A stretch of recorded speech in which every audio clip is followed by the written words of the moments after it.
Good afternoon, everyone. Very happy to have everybody here. This conference is part of a three-part conference series that I have been organizing at the Graduate Institute of Development Studies in Geneva. And I'd like to thank the Global Governance Center and the Center for International Environmental Studies for co-sponsoring this conference series. The first conference, which we held a while ago, was on the geopolitics of the seventh continent. Who owns Antarctica? It was called. The second conference is focused on environmental protection. And the third conference, which I will organize in November this year, will focus on the Arctic. I have, of course, just finished teaching a course at the Graduate Institute on the geopolitics of the Antarctic in an era of climate change, and I recognize some of my students who've just joined and who will be coming here. In the first conference, we learned a few things. We learned how delicate the geopolitical situation is in Antarctica, and we learned how, in fact, the fate of Antarctica is yet to be decided. We have an Antarctic Treaty System that demilitarized the continent and that dedicated the continent to peace and scientific research. The Antarctic Treaty System also contains an environmental protocol that banned mining in the continent, with the possibility to revisit the environmental protocol or certain parts of it in the year 2048. Now, in much of the popular imagination, Antarctica is a continent that is pristine, its environment is protected, it has no indigenous population, it has no permanent inhabitants, and it has no industry. And so I think that most people believe Antarctica to be in perfect condition, to be intact. The purpose of this conference is to explore whether that is indeed the case and whether that perception is true, and to take a deep dive into the environmental protection issues that are arising in the seventh continent. Now, since the Antarctic Treaty came into being in 1969, there have been a range of worrying signals about environmental protection in the continent. The first has been the very rapid spread of scientific research stations across the continent. Some say that the purpose sometimes is simply to plant the national flag. Those stations have been very difficult to inspect, especially the remote ones, with questions being asked as to what the purpose of science really is and whether some of the scientific activity itself that is going on could endanger the environment. The environmental protocol that forms part of the Antarctic Treaty is administered by a Committee on Environmental Protection, which I believe might be meeting just now, actually, just today. And some of the previous chairmen of that committee have published articles saying that they don't believe they have a wide enough remit to address the environmental challenges that are facing the continent. Some of the criticisms have been that whereas the environmental protocol calls for environmental impact assessments to be conducted of any project that is to be undertaken in Antarctica, it is the proponent of the project that puts forward the environmental impact assessment and that has the final say on that assessment. In addition, in a continent without indigenous people and without permanent inhabitants other than scientists, only 1.5% of the ice-free portion of Antarctica has been designated as protected. Another worrying signal. Furthermore, a lot of economic activities are now beginning to flourish in the continent, from tourism, bioprospecting to fishing. I hear some noise in the background. Can I ask you to all mute your microphones until you're given the floor? There is also the issue of a potential jurisdictional vacuum in Antarctica, with parties to the Antarctic Treaty only having control over their own nationals. This is a particularly serious problem in the Southern Ocean, and we will be talking about the Southern Ocean, where the term illegal, underreported fishing has been coined in the Southern Ocean to reflect the plight of that ocean.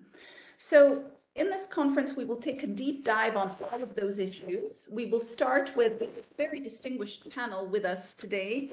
And we will start with Klaus Dodds, Professor of Geopolitics from Royal Holloway, the University of London, who will speak to the environmental protocol and whether it is truly protecting Antarctica. Klaus, I'll give you the floor for 8 to 10 minutes, and then we will continue with our program. Well, thank you very much, and hello to everybody who might be sort of tuning in now and of course later. And apologies for the backdrop of my office. I'm actually moving office and going into a new office because I'm taking on a new role as executive dean of my university. So I wouldn't normally have empty bookshelves. So thank you. Okay, so talking to the topic in hand about the environmental protocol. Well, I think one of the things that's worth saying is that the backdrop to the environmental protocol, which was negotiated in a rather frenzied period of the Antarctic Treaty System's history in the late 80s, early 1990s, comes out of actually a moment of intense crisis. And I think it's worth just remembering the context for the protocol, because then it also, I think, offers some signs as to why the protocol has had to operate in quite a testing political and legal environment henceforth. So in the 1980s, negotiations began for a convention that was designed to regulate Antarctic mineral activities, and it was given the rather unattractive acronym CRAMRA. But CRAMRA had an ambition that was actually really quite noteworthy. It was deliberately designed to be an anticipatory regime. In other words, that mining and mineral prospecting was not necessarily a large-scale, well-established activity. Indeed, actually, during the negotiations for the 1959 Antarctic Treaty, resources were not explicitly mentioned. And there were good reasons for that. Everybody knew that Antarctica had a living and non-living resource potential, but it was considered to be an issue that might have split any kind of consensus that was emerging around the negotiations for an Antarctic treaty. And indeed, the parties very deliberately decided to focus their energies on things they thought they could agree on, things such as science and peaceful cooperation, as well as trying to at least have a fix of sorts for the uncertain territorial status of Antarctica. Now, fast forward 20 odd years rather, and you find yourself in the middle of a really, really intense 6-year period of negotiations over this convention called CRAMRA. It starts in June 1982, and by the way, we've been reflecting on that recently because it's an interesting example of two parties that have been at conflict with one another, still finding it possible to be able to sit down in Wellington, New Zealand, and begin the start of these negotiations, namely Britain and Argentina, who had just come out of the Falklands-Malvinas War. The convention really was, as I said earlier, designed to try and anticipate something that had not yet happened. And over a 6-year period, the parties came remarkably close to developing an agreement for the future regulation of minerals or mining activity, should it ever happen. Now, famously, as many of us know well, there was a fracture of consensus. So Australia and France, notably, decided that they could no longer continue with those negotiations and go towards final signatory and ratification. And it caused a crisis of consensus. You know, this is a governance system that, precisely because of all the uncertainties around ownership, has developed rules, norms, and values that fundamentally are based on consensus. So what to do in the absence of a CRAMRA? What was to follow? Well, this really is the period in the late 80s, early 90s, a period of 24 months when the whole Antarctic Treaty System itself appeared to be in some jeopardy. And it's worth just again reflecting on what a period it was. You know, it was a period when the Antarctic Treaty System and Antarctica itself was subject to really very much more enhanced global scrutiny than it had been in the past. Environmental groups were demanding more protection. Members from the global south were demanding that they had a fair share of the Antarctic.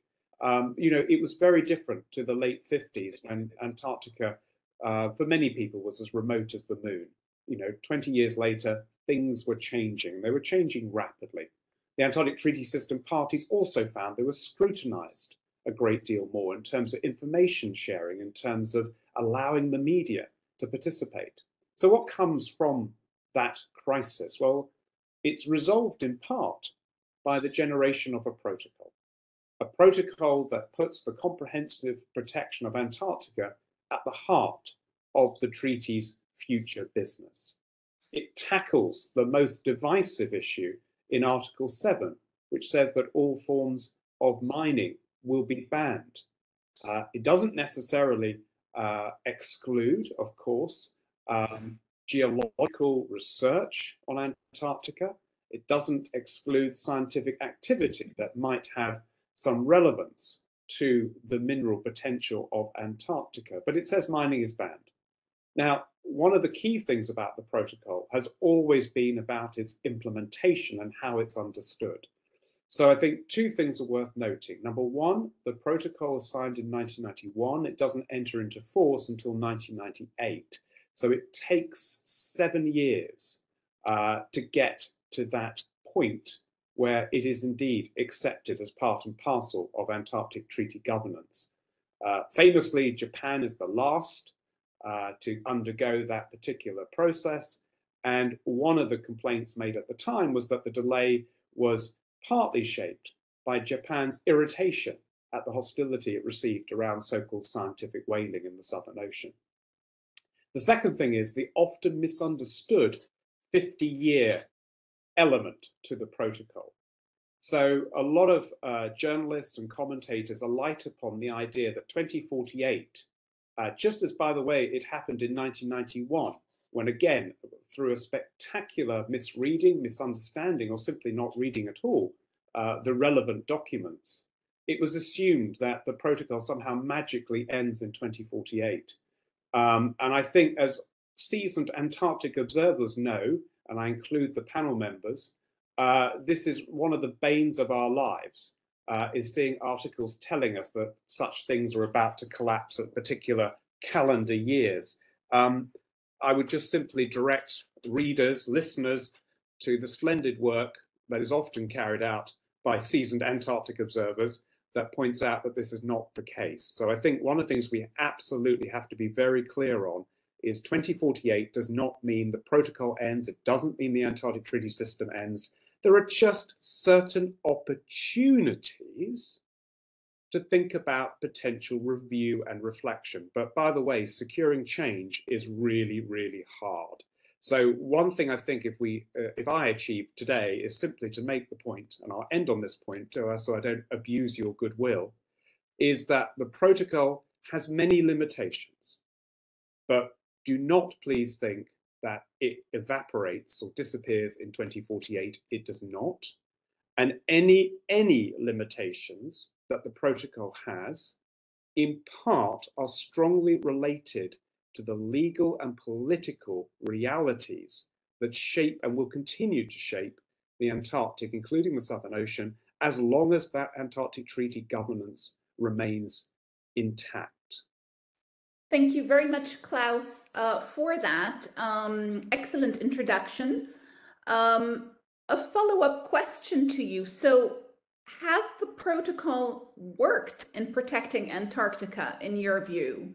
And what are the main environmental threats facing the continent? So you asked the question about, has the protocol been a success? So let me just make two quick comments. Number one, yes, politically. It held the Antarctic Treaty System parties together when I think arguably there had been the worst point in the history of the Antarctic Treaty System, where there was a very obvious public break with consensus. No, in the sense that the protocol can't fix something which is far more global. You know, the protocol can't protect Antarctica from intensifying climate change. And this is a point that countless scientists and social scientists have made, is that one of the things that the Antarctic Treaty System is absolutely predicated on is that there is an idea of an Antarctic Treaty Zone of application. In other words, you draw a circle around a continent and ocean, and you try to regulate and you try to manage affairs as best you can. What the protocol can't do, what the Antarctic Treaty System can't do, is it can't keep climate change out, and it can't keep wider global geopolitical currents and forces out. You know, that's asking too much of the protocol, it's asking too much of the treaty. Excellent. Thank you very much for that. I will move to our next speaker. Let me just reassure our audience that once all the speakers have made their presentation, I will take questions from the floor and you can raise your hands. You will find a raise hand button at the bottom of your screen, or you can put questions in the chat, whatever you prefer. So let me now come to Adrian Hawkins, another very well-known expert in the Antarctic field, a reader in environmental history in the Department of History of the University of Bristol. Adrian will speak to us about the ban on mining in Antarctica. Will it hold, Adrian? Well, thanks very much for the invitation to be here. It's really good to be part of this discussion, and I think a really important topic to think about. So I'm an environmental historian with a focus on the history of Antarctica. I should say at the beginning, I'm not an expert on mining in any stretch, and the future-oriented nature of this question takes me away from historians' comfort zone of looking backwards into the past. But having said that, I do think there is much that historians can contribute to policy debates about Antarctica, including this discussion of mining. And quite a bit of what I say will link in with what Klaus has already said on Madrid Protocol, but with a specific focus on mining and resource exploitation. So, yeah, as Klaus mentioned, the mining ban we're talking about is part of the Protocol on the Environmental Protection to the Antarctic Treaty, signed in 1991 and ratified in 1998. Article 7 of this protocol states that any activity relating to mineral resources other than scientific research shall be prohibited. So that's a really interesting and I think quite unique situation anywhere in the world, particularly or on a continental scale. The decision to sign up to the Madrid Protocol, rather than to continue work on the Convention on the Regulation of Antarctic Mineral Resource Activities, CRAMRA, I think offers some clues to the question of whether the mining ban will hold. So the question is, will we go back to the situation in the 1980s where mineral resource exploitation was seen as preferable to this prohibition that came in 1991? So as Klaus has told us, France and Australia at the time, led by France and Australia at the time, the consultative parties decided that it was in their best interests to prohibit commercial mineral resource activities rather than to continue their work on putting in place a preemptive regulation for mining. And I think it's really interesting to think about some of the reasons for that decision. And I think it is useful to think about this as a cost-benefit analysis. And each country is making its own individual cost-benefit analysis, but the treaty regime as a whole is thinking this through. So I think one important thing happening at the time was the rise of environmentalism and its associated political value. And I think in particular, the political value of Antarctica to demonstrating a particular state's environmental credentials in a relatively cost-free nature. So you could be doing the right thing in Antarctica. Could that get you out of doing the right thing in other places? I would suggest maybe it did at the time. As Klaus has talked about, it was a really arduous set of negotiations that led to CRAMRA. And this, I think, highlights the difficulties of agreeing to an agreement on mining. And there are lots of costs associated with these difficulties when you start to think about it. How would you police a regulation of mining? Where would the taxation come from? Who would pay for the bureaucracy? All of these additional questions that come around that. And then associated with that is the external pressure on the Antarctic Treaty System in the 1980s and early 1990s from non-aligned countries such as Malaysia, who were demanding a stake in the potential, or what they saw as a potential resource bonanza of Antarctica. So for countries involved in the continent at the time and thinking about mineral negotiation or mineral exploitation, did it make sense financially or politically to be putting the risk in and then having to share rewards with the entire international community, which is what was being demanded. I think it's also important to note that this came at the same time as the collapse of communism in Europe, the collapse of the Soviet Union. And an interesting historical what if is whether the Madrid Protocol would have been signed by a powerful communist superpower. There's also questions about perceptions of the resource potential of Antarctica. Is it worth it? Is it worth the hassle of looking into minerals negotiations if there isn't that much money to be made, or if the logistical possibilities are not significant enough to justify those? And then there is the sort of the wider picture of global energy and mineral resource markets and demand and prices. Is there a demand? Is there a need to go into Antarctica at the time? So I think in the early 1990s, countries were looking at these questions. There may have been a couple of others, and they decided actually, on balance, it made more sense to sign up to the Madrid Protocol than it did to pursue CRAMRA further. And each country had different reasons for doing this. Some countries were more reluctant than others. The George Bush Sr.'s administration in the United States was initially quite reluctant to sign up to the mineral prohibition, but I think there was a momentum was created in favor of the new environmental regime, and this pushed us through. So going back to the big question, will this hold? I think there needs to be a significant change in these circumstances, not necessarily in all of these circumstances, but at least in a number of these circumstances, to go back in favor of mineral exploitation in Antarctica. So for the prohibition to fail, we need to change back to those things. And I'm sure we all have very different sort of understandings of how quickly circumstances are changing and in what direction. So there's a demand for energy at the moment that we haven't seen, at least in my lifetime. And so is that going to be putting pressure on to Antarctica? The ATCM that is taking place, the Antarctic Treaty Consultative meeting that is taking place at the moment in Berlin, apparently the situation is more fluid and more contested than it has been before. So things are definitely changing. Just to finish off, I suppose, as we ask this question, are things moving back to how they were in the 1980s? I would encourage us to take a place-specific approach to the past, present, and future of Antarctica. So not just ask on a general level, will the ban on mining in Antarctica hold? But if it's not going to hold, where exactly in the continent are we going to see changes taking place? And what are the what scenarios involving which actors are involved in that? And some really interesting work has been done in the last few years by a number of Antarctic scholars on this idea of place in Antarctica. And I think the question of environmentalism and mineral exploitation quite often suffers from this, where we talk about the continent as a whole rather than thinking about particular places where these exploitation would potentially take place and where environmentalism is taking place. So a lot of my work recently has been done, involved a place called the McMurdo Dry Valleys, which is the largest ice-free region of Antarctica.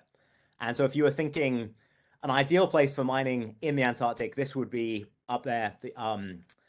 But it isn't really a focal point of the McMurdo Dry Valleys for all sorts of reasons. Go back to that list from the 1980s and early 1990s. We're not seeing significant, the scientific work that is done is not suggesting that there are valuable minerals there. political country, the powers that are operating in the McMurdo Dry Valleys are not in favor of changing the status quo. And there's a real strength of environmentalism in this part of Antarctica as well. So there's some really interesting stories. I could go further into the history of the Dry Valleys, but I think I'll save that for the questions. But I suppose my take-home message would be, I wouldn't say never in terms of will the ban on mining hold, but until you can convince me that there are specific places in the Antarctic where this is going to change, which countries are going to be involved in doing this, and for what reasons, I think there is a robustness about the status quo that is likely to continue until you can sort of convince me otherwise, not on the continental scale, but in a very much a place-specific scale. So I will leave it there, but look forward to questions. Thank you very much for that, Adrian, and nothing better than getting a historian to look back at how things came about and how that history and what that history tells us about the future. Very interesting comments about the need for scenarios and the need to look at the very specific places and the actual players who may change things in Antarctica. And I think this, lines up very well with some of what Klaus has also mentioned about 2048 not being a date in which the environment protocol just disappears. It's only a date at which some amendments could be requested, and there's a whole procedure in the protocol for requesting those amendments, etc. But Klaus has also made a very interesting point about how the biggest environmental threat to Antarctica comes from outside the continent, climate change. And we will come back to all of those issues and sort of go into a lot more detail on the specifics as we move on. But let me now ask Yelena to step in. Yelena Yermakova is a researcher and author of Legitimacy of the Antarctic Treaty System. Yelena, I'd like you to talk to us about the environmental footprint of scientific research activities in Antarctica. Many would argue that these activities themselves constitute a threat to the environment. Over to you. Thank you so much, though. Although I think inevitably I will venture into discussing climate change and the biggest threat that Antarctica faces, which comes from the outside, of course. So to start, since the purpose of the conference is to dig into this question, whether Antarctica's environment is truly protected, I'm just going to start with a spoiler, and from my point of view to say no, it is not. And as Klaus mentioned, and Doa just right now, while the biggest threat comes from the outside, right, from the fossil fuels that have been burned farther up north, and by the way, the biggest polluters are the ones who have the decision-making authority at the ATSM table. It's still, of course, important to talk about what happens on the continent and the impact the activities have on Antarctica's environment. And of course, the main activity is scientific research. So in the next 8 to 10 minutes, that's what I will focus on. And besides discussing this main activity, I want to discuss why science plays the role it plays and actually whether it should play this role.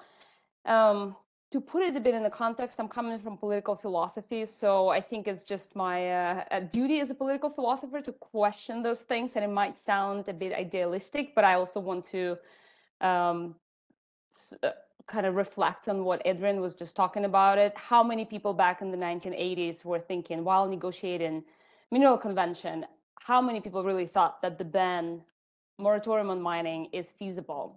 So anyways, I'll get back to it in the end of the talk, what I mean by it, but there's a certain momentum of rights of nature that I will discuss in the end of the talk. So when it comes to activities on the continent, as it stands today, we have 112 facilities.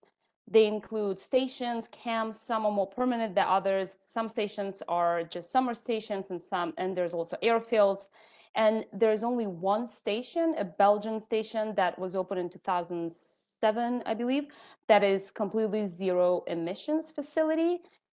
And of course, it shows that sustainable way of having a station is possible, especially considering abundance of wind power on the continent, but it doesn't really help the case of the environmental footprint of science activities at large on the continent, right? So for starters, just to get to Antarctica, researchers have to take 4 to 5 flights. Most stations on Antarctica run on the electricity comes from fossil fuels, and then the food has to be shipped and the waste has to be shipped out, usually to so-called gateway cities in South America, South Africa, and New Zealand. And then the water for the stations that are near the coast, the water comes from desalination of seawater. And for the stations that are more inland, actually the ice has to be melted. And the runways very often are built into the rock, which obviously cause disturbance.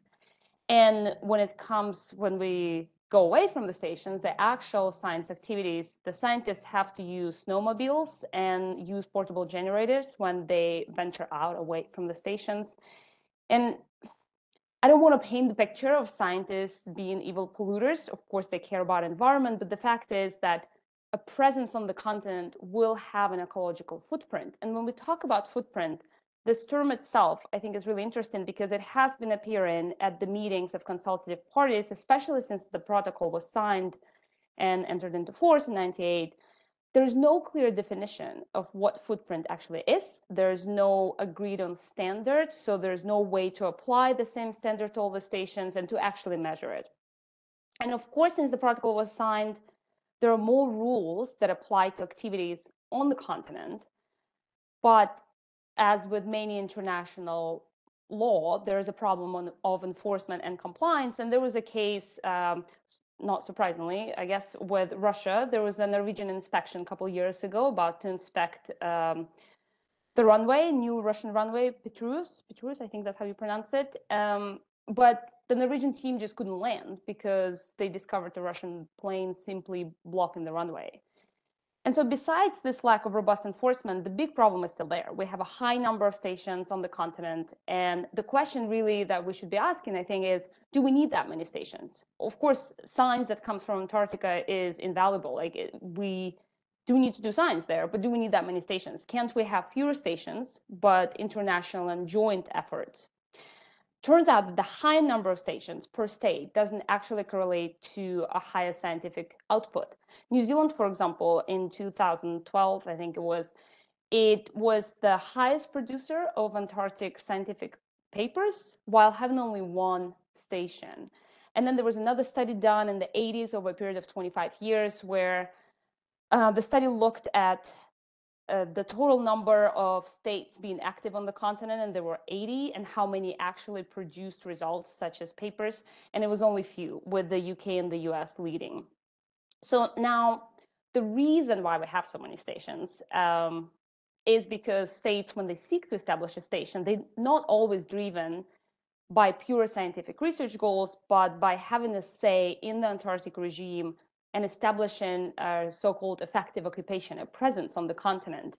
It is telling that if we look at the map of overlapping territorial claims, we will have, in that particular region, there will be more stations. And then from the very beginning of Antarctic regime, it was established by Antarctic Treaty that to have a say in Antarctic regime, a state must do science, and not just any science, but so-called substantial scientific activity, which required to have a station or dispatch a scientific expedition.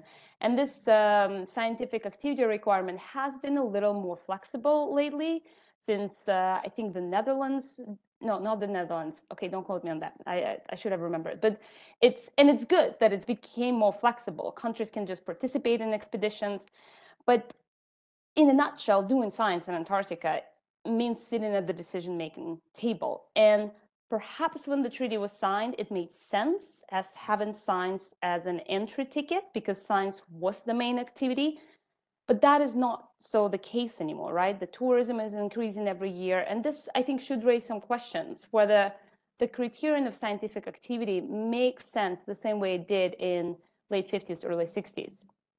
What I think is clear is that because of the scientific research activity being this currency of decision-making, it undermines the other goals of Antarctic Treaty, of international cooperation and of true science.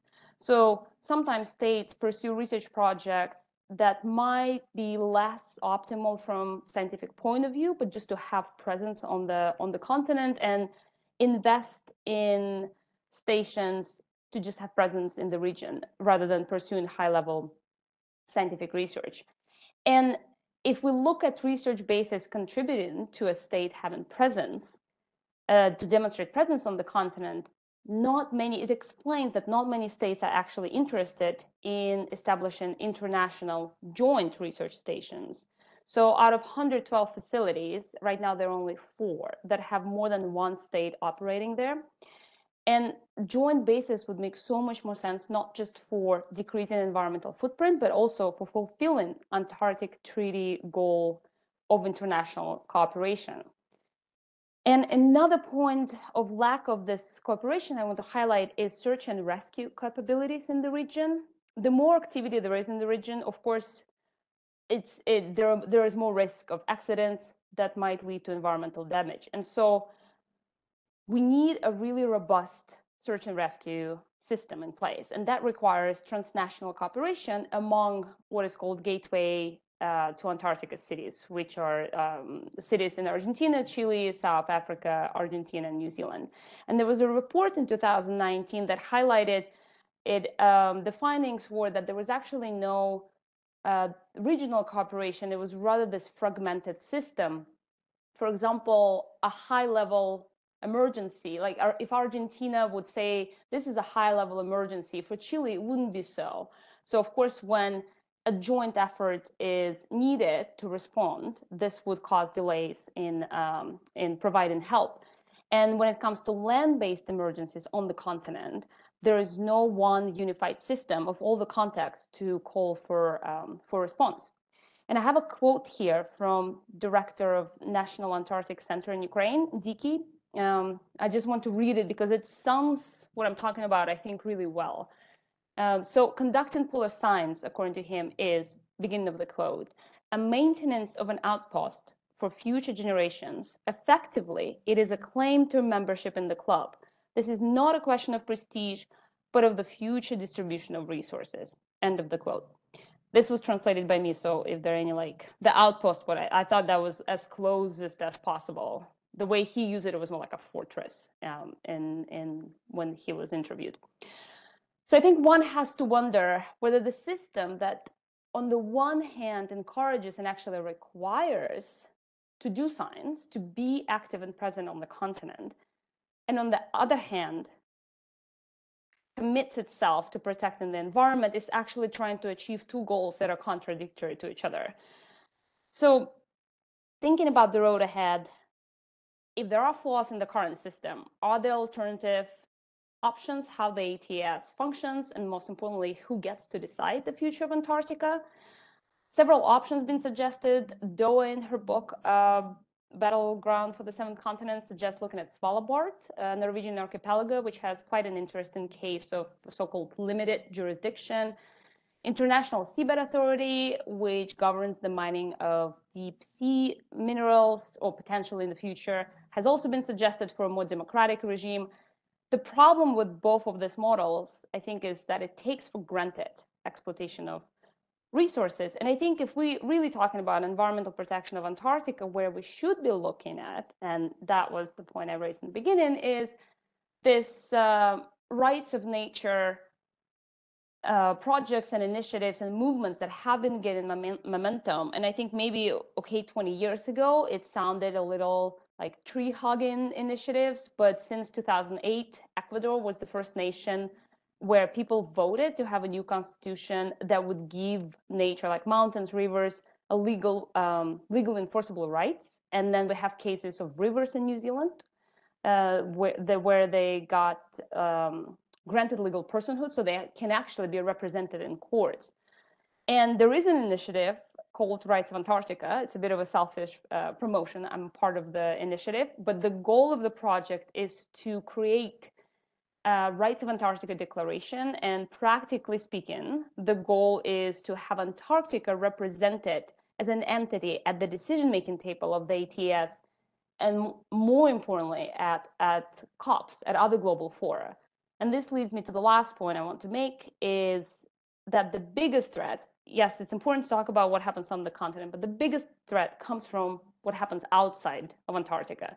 So for true environmental protection, I think we shouldn't limit ourselves to discussing what happens at the ETSM or on the continent, but how, if any at all, Antarctica is being discussed at other global fora.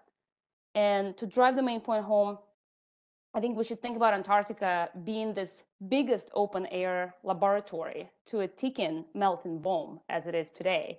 So I think it is perhaps the time to rethink. That's, I think, where political philosophy kicks in a little. I think it's time to rethink who gets to decide the future of Antarctica and the role of science, the role that science plays in the decision-making authority.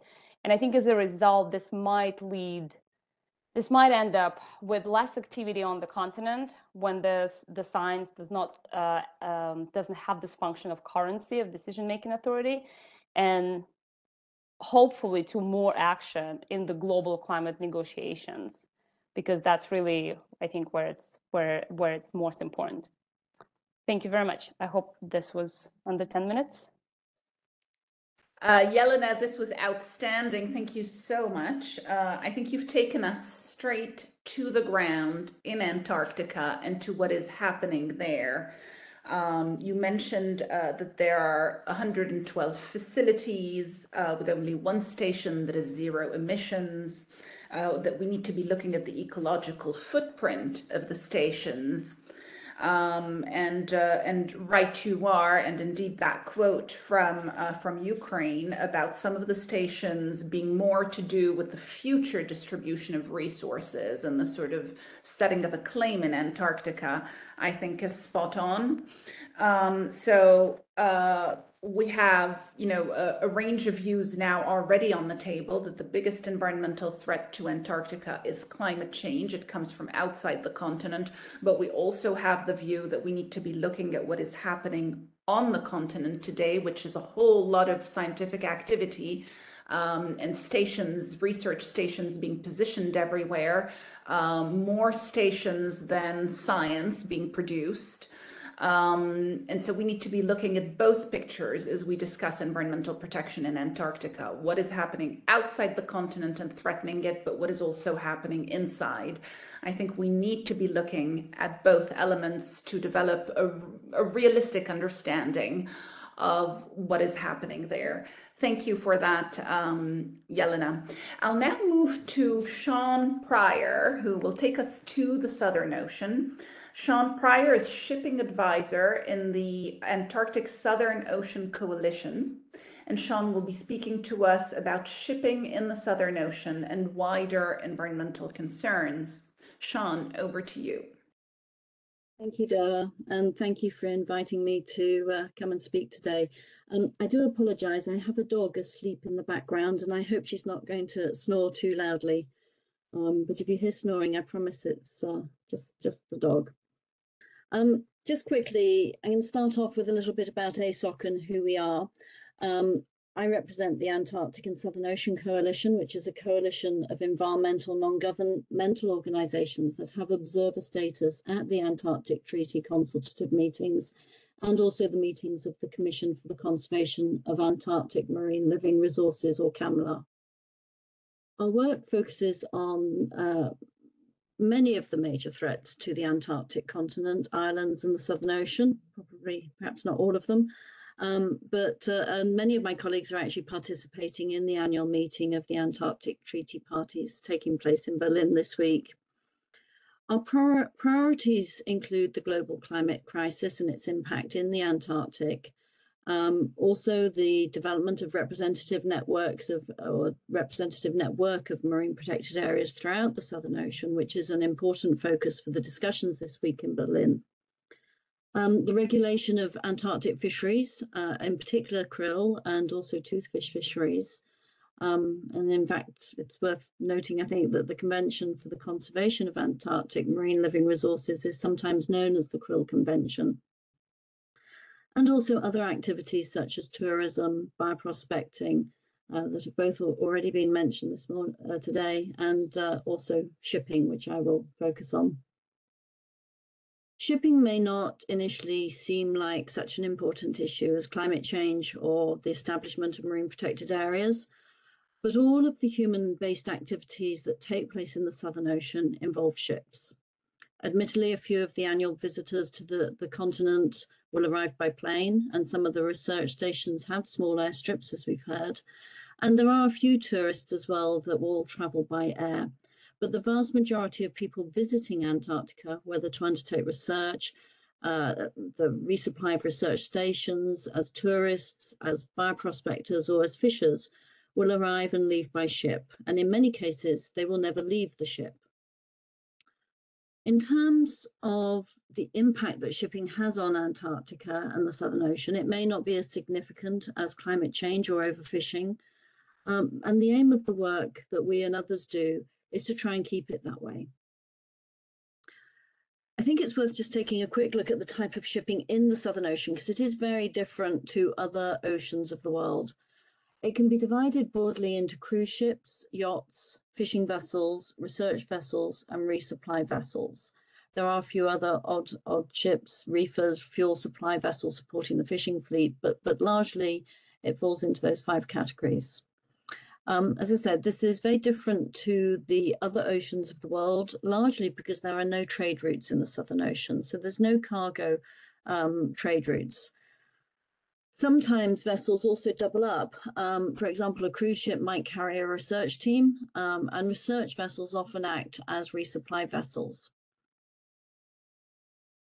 Shipping in Antarctica has grown quite dramatically in the last 2-3 decades, particularly in the waters around the Antarctic Peninsula, which have become more accessible to cruise, research and fishing vessels, partly due to the decrease in summer sea ice, but also just because more countries are wanting to spend time in Antarctic waters.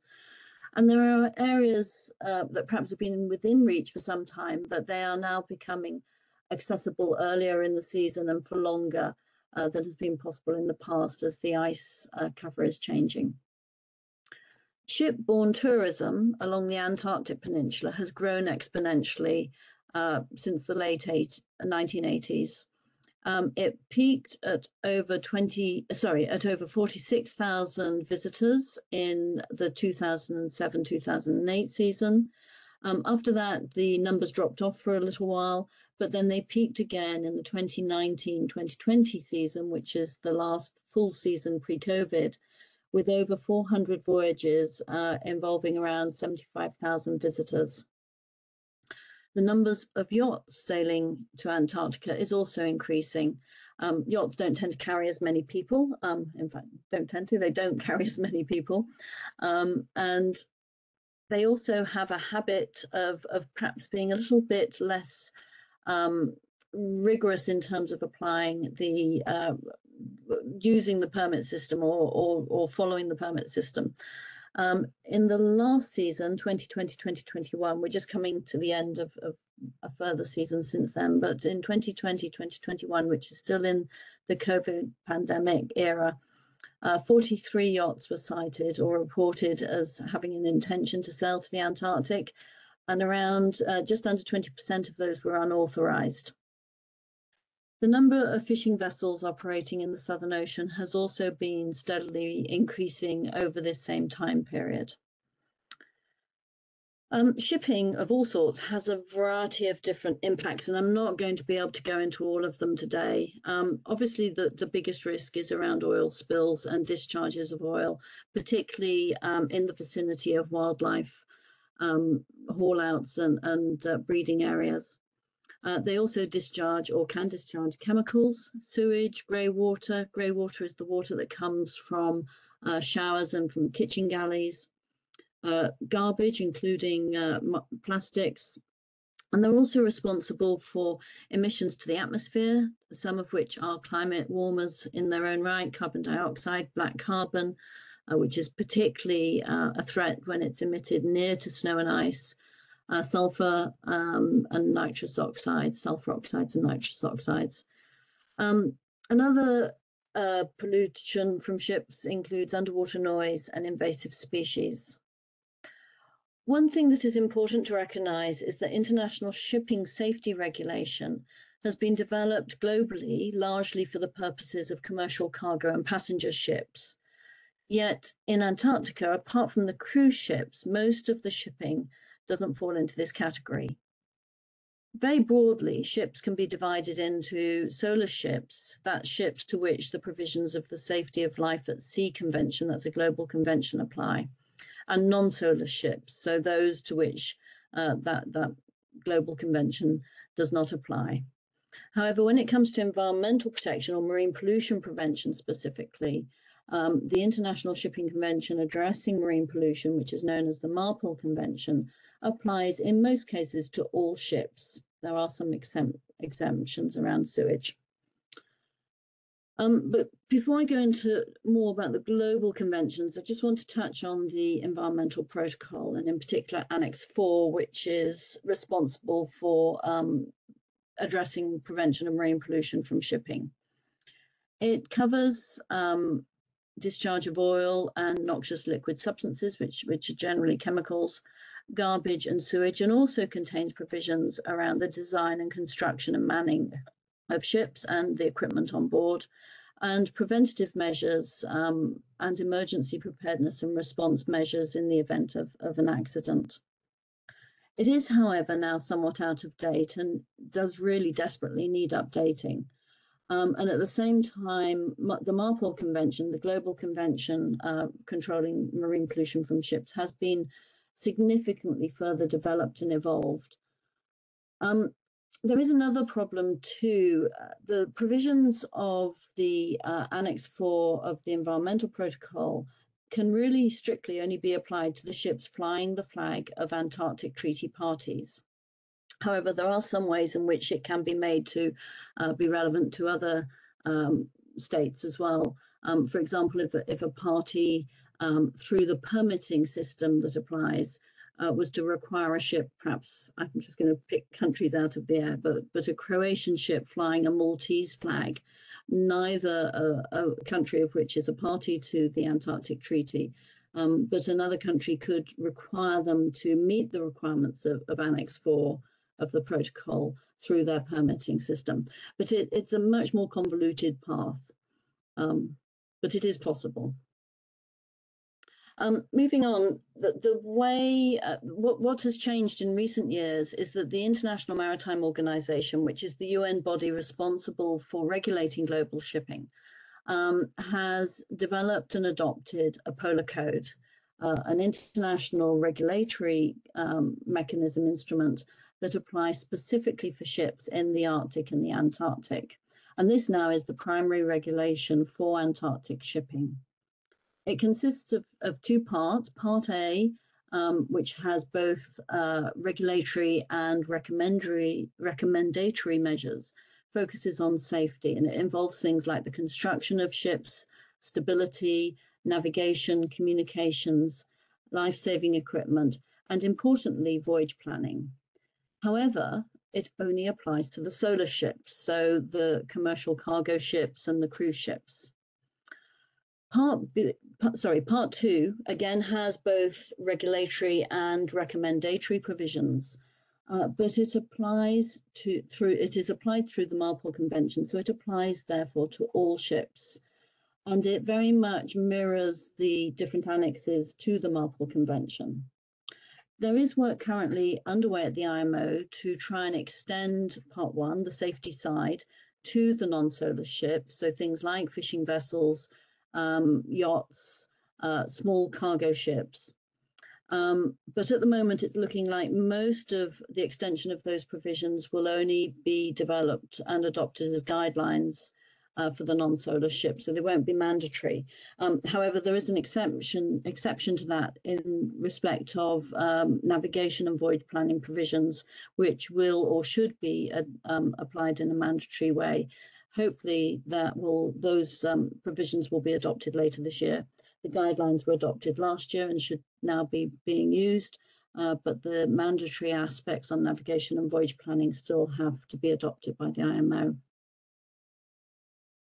The IMO also addresses a wide range of other shipping issues that are important in the context of Antarctic shipping. I'm not going to have time to go into all of them, so I'll just touch on some of them that are particularly active at the moment.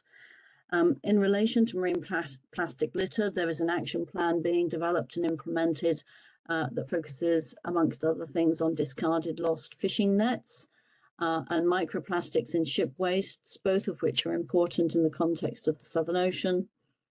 It has underwater noise guidance, and that is currently being reviewed and revised. And the hope is that there will eventually be some mandatory measures adopted too. It addresses sewage through the MARPOL Convention. However, it doesn't regulate at all the grey water. That's the water from the showers and the kitchen galleys. That is still globally completely unregulated, and as a consequence, completely unregulated in the Southern Ocean. So ships are allowed to discharge the water from showers and kitchens without any restrictions.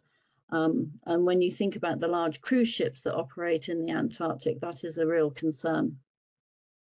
The IMO is also currently addressing black carbon emissions from ship exhaust. As I mentioned earlier, these are emissions that are particularly damaging when emitted close to snow and ice. Fortunately, there is a measure already in place in the Southern Ocean which requires only cleaner fuels to be used. So black carbon emissions have already been reduced somewhat. But even so, the diesel fuels that tend to be used nowadays still emit quite high levels, which are a particular risk or exacerbate warming and melting of snow and ice when released close to that environment. And invasive species is another issue that is very relevant, well, critical in terms of the Southern Ocean, but also relevant to the work of the IMO. Invasive species from shipping can be introduced in two ways: through the discharge of ballast water and through biofouling on the hulls of ships. And actually, the IMO has introduced a specific, in fact, guidance still, so not regulatory, but guidance for the control of invasive species via ballast water with respect to the Southern Ocean and Antarctica. And fortunately, the system that's in place is somewhat neat. As ships sail down to Antarctica and cross the circumpolar current, they have to exchange their ballast water to try and prevent the introduction of invasive alien species that way. Sorry, the dog. In conclusion then, has the Antarctic Treaty System achieved environmental protection in Antarctica with respect to shipping? I think my answer is yes, to some extent, but it needs review and it needs updating. I think the International Maritime Organization regulatory system has moved ahead of where the Antarctic Treaty System is at, and it's important really to try and keep both systems aligned. And also ultimately, it's important that we have action at the IMO, because the IMO has the ability to regulate shipping by all flags, and as such is able to cover a much wider range of shipping that is using the Southern Ocean. Thank you. Thank you, Sean, for this very comprehensive presentation. Now, shipping is very interesting, as you mentioned, because a lot of the exploitation of Antarctica arrives to Antarctica by ship. So you've classified the various kinds of shipping activities taking place into cruise ships, bringing tourists, into fishing boats, bringing fishermen, into supply and refueling ships, allowing the scientific activity to take place and the stations to survive, and so on. So, shipping is absolutely crucial, not only for the environmental damage that some of the shipping activity itself creates and its footprint, but for the type of activity that shipping is allowing, from tourism to fishing to other activities. So it's an enabler of sorts of the exploitation of Antarctica. And very interesting to note, of course, what you've just said about the Antarctic Treaty not having kept up with latest shipping regulations, and I'm sure we'll come back to that in the Q&A. So thank you very much for that. I will now hand over to Mika Mered, who is Secretary General of Sciences Po's Research Chair on Overseas Territories. Mika, you will talk to us about the future of environmental protection in Antarctica, and please feel free to comment on the various presentations you've just heard. Over to you. Thank you, Doa, and good morning, good afternoon, depending on where you are, to everyone. It's such an honor and a pleasure to be with you guys because I was a student at the Graduate Institute, and I actually wrote my final paper on energy in Antarctica in 2050. And I can't believe that it's been 10 years already because I did that in 2012. But anyway, I'm an old folk already. So now to the topic, basically, so there's a number of messages that I wanted to share too that have been already discussed by the previous speakers. And thank you guys for opening the floor on those things. There's a number of three elements that I want to share with you in the 10 minutes coming. The first one is that when we talk about the Madrid Protocol, so once again, 1991 and all that, you know that all too well now. The Annex number 6, which determines the liabilities, is still not into force. It has not entered into force. For it to enter into force, you need the totality, all of the consultative parties to the Antarctic Treaty to ratify these Annex number 6. And not all of them have done so by now. So this document, which was adopted at the 28th AETCM in Stockholm in 2005, still is not into force. So basically, when we talk about the Madrid Protocol right now in Antarctica, we talk about a regime that protects the environment, but with almost no accountability, because this part on liability is still not enforced. So that's the first element I wanted to share. Then the second element, and I'm so glad that Klaus talked about it in the very beginning, the misconceptions about 2048 are so problematic. And it's not just at the public opinions level, like in the general mainstream press. I'm talking here about elected officials, members of parliament, admirals, people in the militaries, and it can be in France. I'm talking about the US as well. I'm talking about the UK. I'm talking about many countries that have been strong powers in the Antarctic diplomatic game. You have people in power, decision makers, who still don't understand that the Madrid Protocol does not vanish in 2048, and actually build strategies and scenarios based on that misconception. That's a very problematic element in all of our different countries where we all come from, including in France. So I just wanted to tell you how in 2048 things could change if a country wanted to change anything to the Madrid Protocol. So basically, to change anything to the Madrid Protocol, first of all, any party, any country signatory and party to the Antarctic Treaty and to the Madrid Protocol can call for a conference of revision of this protocol. So you have to call for this conference. Then when the conference is organized, if you, the country who have called for this conference, if you have an amendment project or proposal, you can put it on the table. But for it to be adopted, you will need to have the majority of the parties to the protocol.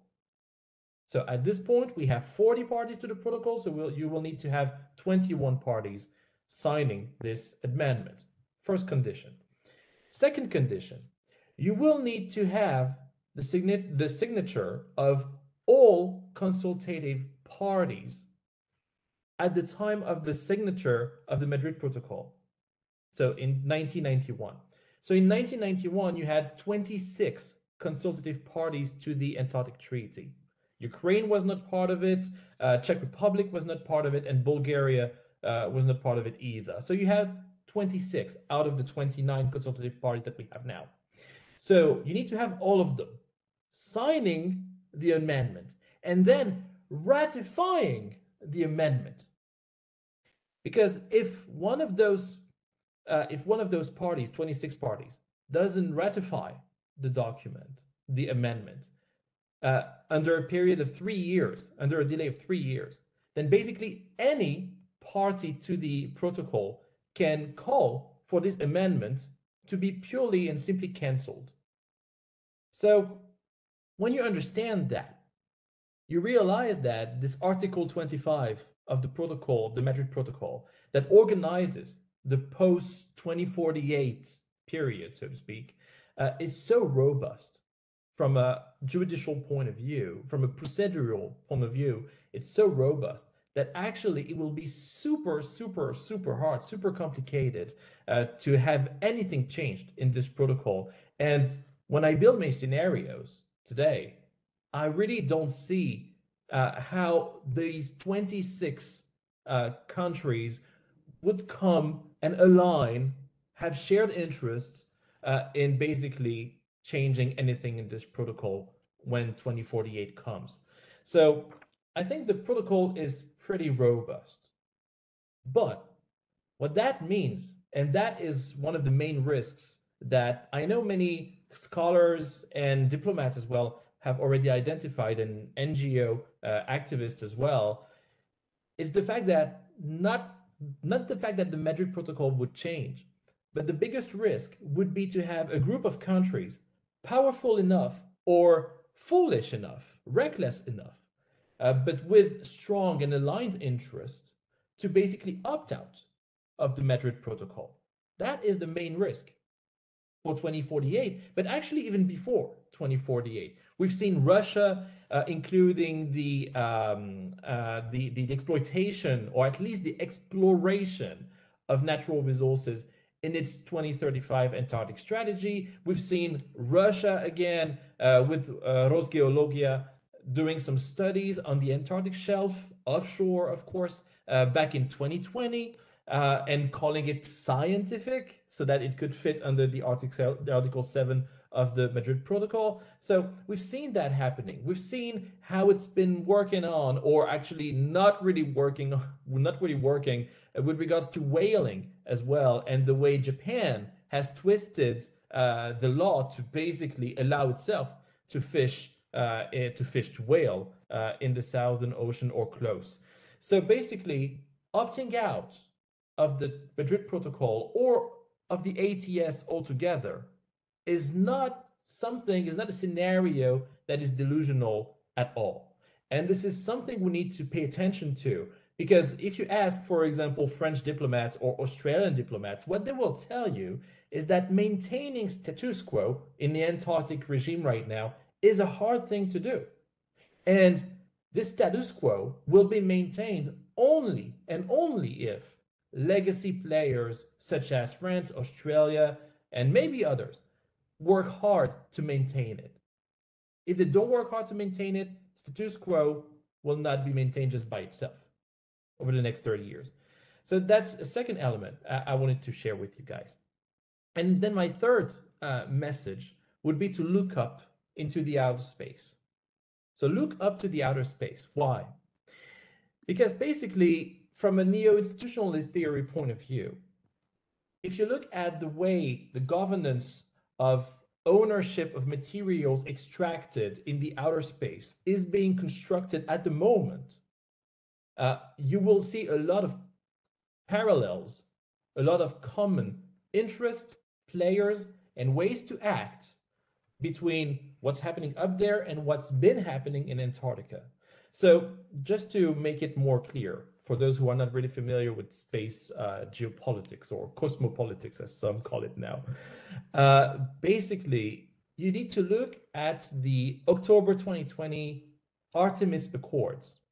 The Artemis Accords, it's basically CRUMRA, so the Wellington Convention that Klaus talked about before, so the organization preemptively of future possible, even if distant in time, but possible exploitation of resources on the moon or on asteroids. And basically the players who are pushing for this are pretty much the same players that were pushing for CRUMRA back in the 1980s in Antarctica. And the similarities between, in the letter, in the text, between CRUMRA and the Artemis Accords is quite striking. So basically, if you want to look at what the future of Antarctica could be, you really want to look at what's happening in the outer space, not just for tourism, not just for military aspects, but basically because we have these things, this very concrete piece of legislation, or at least piece of governance or governance building that are taking place, taking shape, which are very much inspired by Antarctic governance and Antarctic law of the 1960s, 70s, 80s. And this, in return, that's my working hypothesis today. This, in return, could definitely have a direct impact on the way Antarctic governance could evolve in the coming 30 years. So these were my 3 messages. Thank you for listening to me. Thank you, Mika. Fantastic comments, as usual. Very, very enlightening. And thank you for walking us through how Article 25 can be changed, what the procedure is, what it foresees as the mechanism for change. And just to remind viewers, that's the mechanism for changing the environmental protocol to the Antarctic Treaty. But very interesting also to hear you say that the main risk is actually just opting out of that protocol. So, you know, rocking the status quo, exiting the status quo and taking a different route, which is a scenario we cannot exclude, and we can't be naive, especially in light of things that are happening in the world around us today. As we move into sort of the more interactive part of the session, let me just remind viewers that you can either raise your hand, and the raise hand function is at the bottom of your screen if you have a question, or you can put your question into the chat, or you can continue to email me on my Gmail. And I see that a lot of questions have come in to me directly, which is also fine. If you prefer to put your questions that way, I'm following my Gmail on my phone. Now, just a couple of comments. I think that the future of environmental protection in Antarctica cannot be divorced from the question of what is the future of Antarctica as a whole. So the future of the environmental protocol can't be divorced from the future of the Antarctic Treaty. In other words, you know, if we're looking at various scenarios for what will happen to the environment in Antarctica, there are 2 very big scenarios before us. One, which is how we can perfect the environmental protocol and environmental protection under the current regime that governs Antarctica, the Antarctic Treaty System, and that's one scenario, what we can do within that scenario to improve environmental protection. And another scenario is one where, you know, the Antarctic Treaty System no longer holds, and therefore the environmental protocol as well, you know, disappears with it. And that scenario might involve a division of the continent in some way, or, you know, a renegotiation of how to manage the continent or various parts of the continent. And that may lead to a completely different set of scenarios for environmental protection in the continent. So I think the future of the continent cannot, and its governance mechanism cannot be divorced from the question of environmental protection in the continent. Given that that's sort of a gateway question and an overarching question, we really have to be thinking, as we talk about Antarctic environmental protection, about the intention of states for Antarctica. What do countries want from Antarctica? Will the current Antarctic Treaty System hold, or are there other intentions at play? So in light of that, let me start fielding some of the questions that have come in to speakers. One question for you, Jelena, is on the difference between scientific activity, mineral prospecting, and military activity. To what extent are these 3 activities intertwined? And I guess this goes to the sort of gateway question that I was setting out as well, which is, you know, what are the intentions that countries have for this continent? Is science just science, or are they already looking for minerals, and is some military equipment also being used in Antarctica? Jelena, over to you. Thank you so much for the question. I mean, I don't think science is ever just science, right? There were spies during the Cold War. There were scientists, like the government would approach them just because they were traveling and going to conferences. And the military, I mean, the military activities are prohibited, but some equipment, or I can't remember how exactly the treaty says, if as long as it's for the scientific purposes. And like Mika mentioned, Russia has conducted seismic activity for scientific purposes, but also the Rosgeologia press release actually says for to establish the potential of oil and gas. They don't even, I mean, it's not a state statement. We can't say that the press release of a company is the same as a statement from Kremlin, but they don't even hide it. Like, they're not saying we're doing it for scientific purposes. Like, I think there's a lot of talk about some evil hidden Russian strategists, but in 2011 working paper that they submitted to the ETSM, they said right there, like Russian interest in Antarctica is use it in line with international law, but for the economic development of Russian Federation. Like, it's not even hidden. Does that answer the question? I tend to venture into the Russian stuff often. Okay, very good.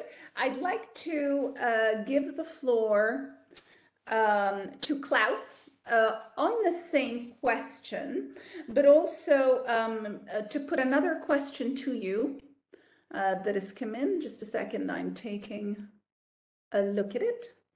A question that has come in to you on risks to the Antarctic environment from what is happening inside the continent and what they tell us about the intention of states towards that continent. In other words, you've commented, the viewer, saying on climate change as being the main concern, but what about the environmental problems that are happening as a result of activities on the continent, and what do they tell us about what countries want from this continent? Over to you, Klaus.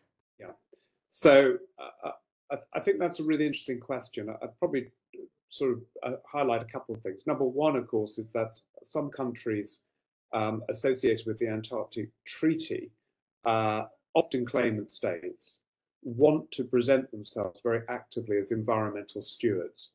And that's an incredibly important part of how countries like my own, the United Kingdom, wish to see themselves. They want to see themselves as good scientists, as good environmental managers, and as stakeholders that manage responsibly things like fish stocks. And that's also incredibly important, by the way, outside the Antarctic Treaty area, in places like South Georgia, because South Georgia is counterclaimed by Argentina.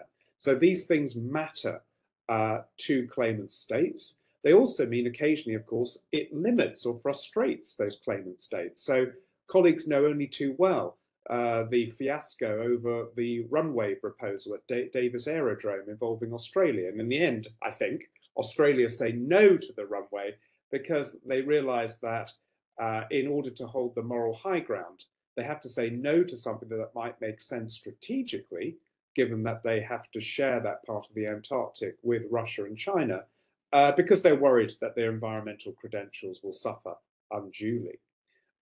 Another aspect to all of this, of course, is that the privileged position of science in the Antarctic Treaty System means that, again, there's always concern that science is conducted responsibly and proportionately. And of course, as we've heard already, science always comes with a cost, an ecological cost, a financial cost. You know, it's just the nature of the activity. And one of the things we're learning more and more, for example, is that alien species invasion is making itself felt. Now, that's partly, of course, of ongoing climate change. That's partly because of wind circulation. But it's also, of course, just really reminding us that the presence of human activity is intense. And Adrian made a really powerful point about seeing Antarctica as a mosaic of places. I think that's really important. You know, people need to understand that human activity is often concentrated in the Antarctic Peninsula, all those ice-free regions. And so we can't think of the Antarctic as a homogeneous mass. So I'll just stop there because I'm conscious of the time for everybody else, but there's just a couple of quick responses. Thank you. Yeah, that was a great answer, Klaus. Thank you. Adrian, a question for you on CRAMRA, which was the treaty that would have governed Antarctic mineral resources and which collapsed and led to and which then led to the environmental protocol.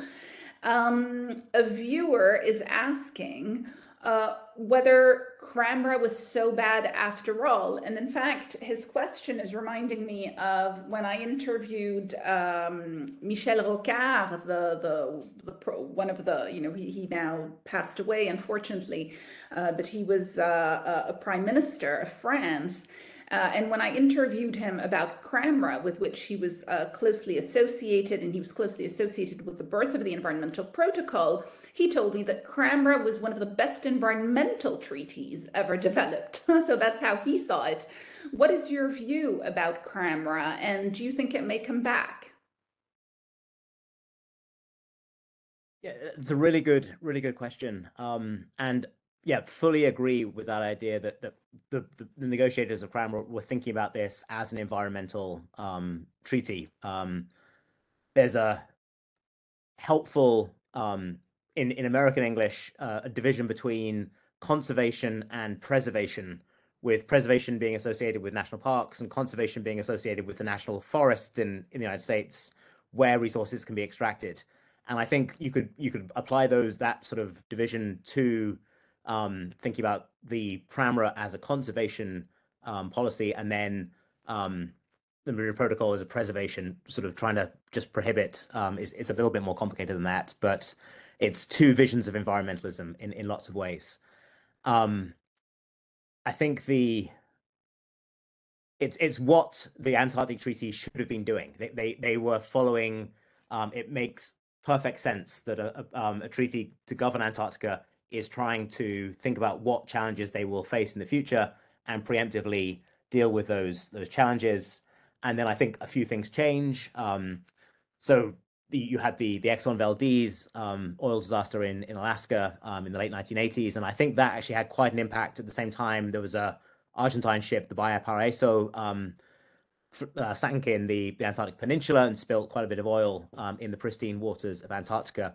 So that got environmentalists, I think, ASOC and Greenpeace and others really thinking, or not really thinking, but actually in strengthening their position that you can't have resource exploitation in an environment as hostile as Antarctica without the risk of these disasters taking place. And so that, I think, also played into the thinking. And I think that sort of one thing I don't think we've stressed quite enough yet is just the sheer hostility of the Antarctic environment, particularly in the middle of winter, that this is not a place that is anywhere like anywhere else on Earth in terms of the challenges that you face to just survive, let alone do any mineral resource activities in them.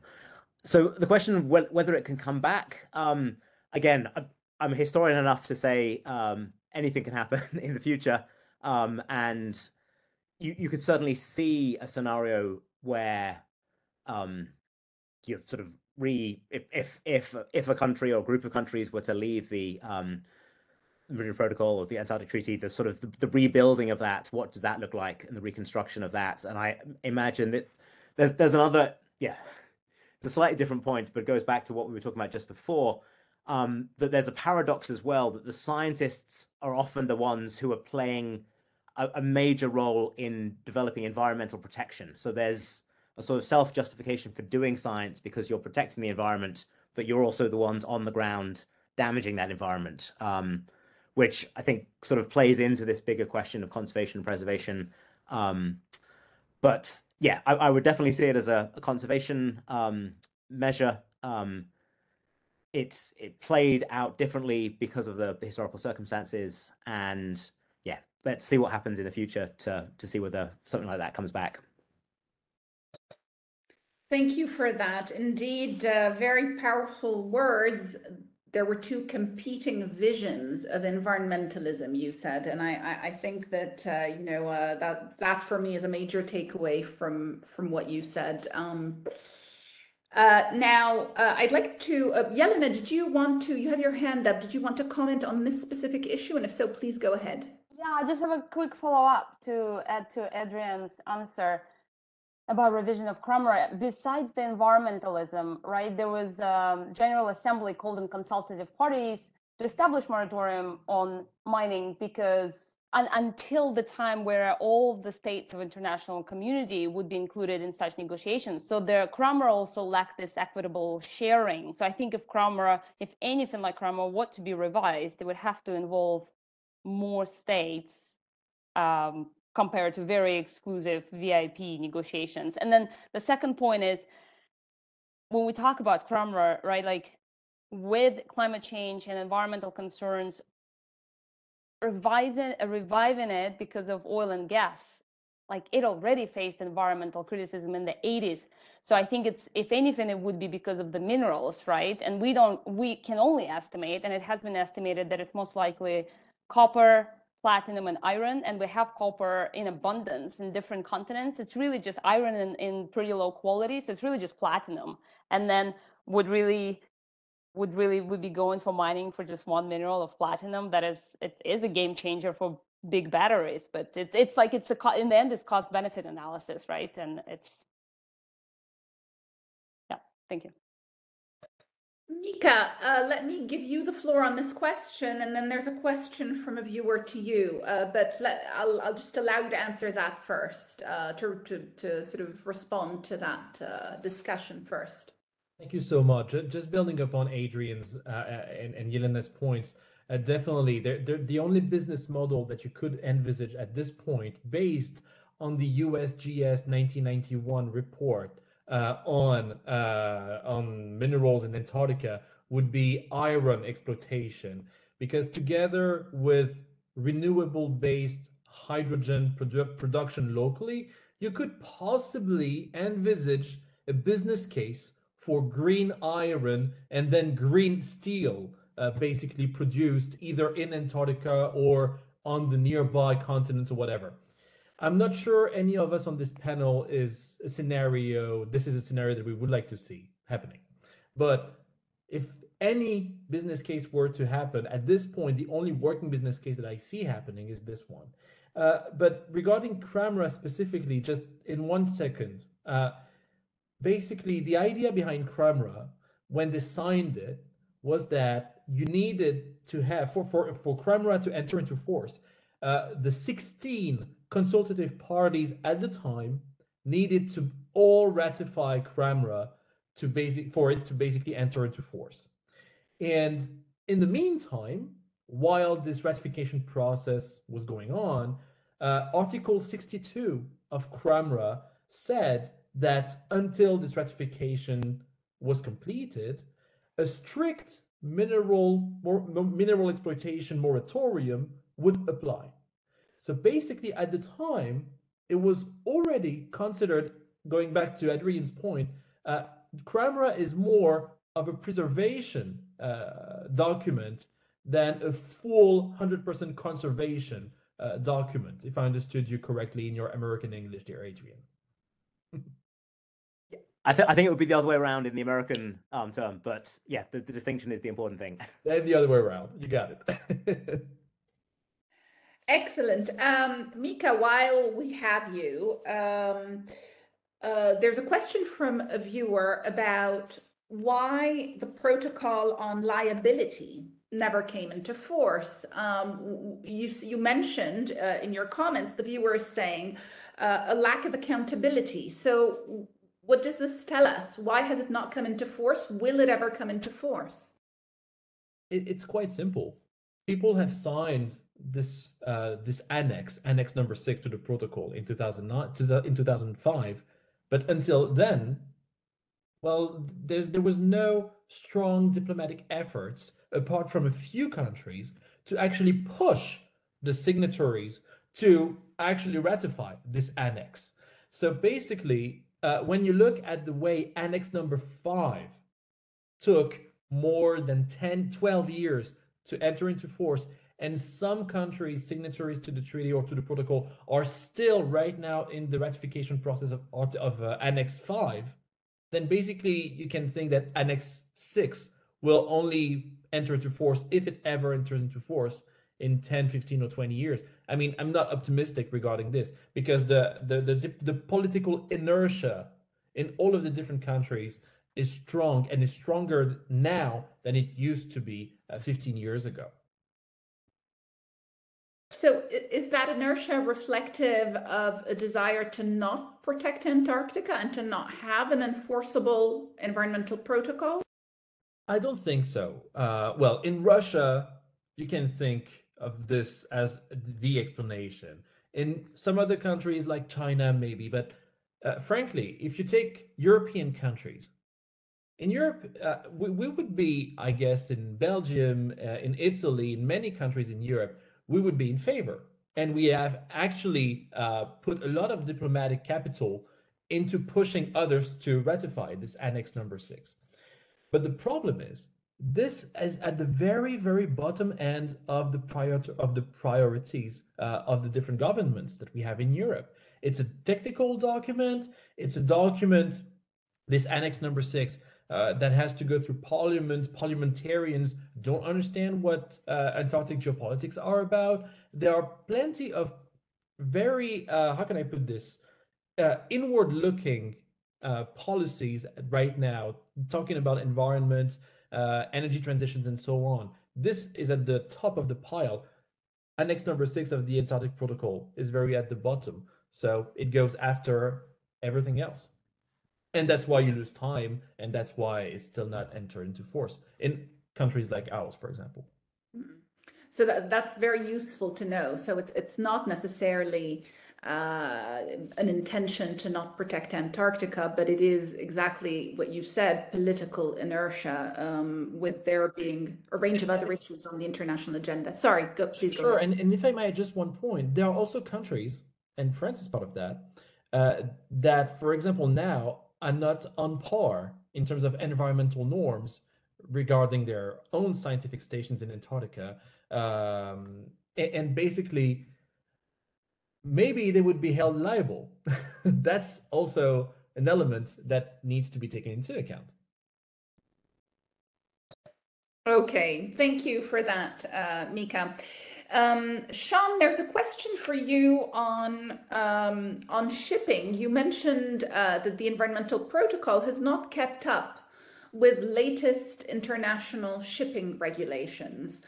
Why, again, and I'll use the same word we just used now, why the inertia? Why is the environmental protocol not being updated and strengthened on shipping?